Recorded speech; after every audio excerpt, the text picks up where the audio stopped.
मी तुम्हाला आता काही प्रश्न विचारते, त्याची उत्तरं मला द्या.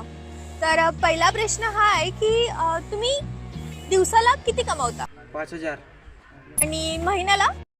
6,00,000. बापरे, महिन्याला 6 लाख. सर, तुम्ही असं काम काय करता? खोटं बोलायचं. बरं, हा झाला मजेशीर पाठ.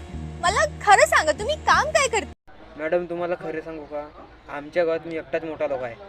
काय बोलता? आणि मी असा एक डिव्हाइस बनवला आहे ज्याच्यामुळे कोणी पण मोबाईलचे आरपार बघू शकते. वाव, त्या डिव्हाइसचं नाव काय आहे? कॅमेरा. माझी पण एक इच्छा आहे, जो भी माझी इच्छा पूर्ण करेल ना त्याला मी 1,00,000 रुपये देणार आहोत. मला सांगा, काय आहे तुमची इच्छा? ह्या बिल्डिंग वरून कुदून दाखवल का कोणी? सर, तुम्ही खरंच खूप टॅलेंटेड आहेत. तसा मी लहानपणापासूनच टॅलेंटेड आहे. मी 36 वेगवेगळ्या भाषेमध्ये शांत राहू शकतो.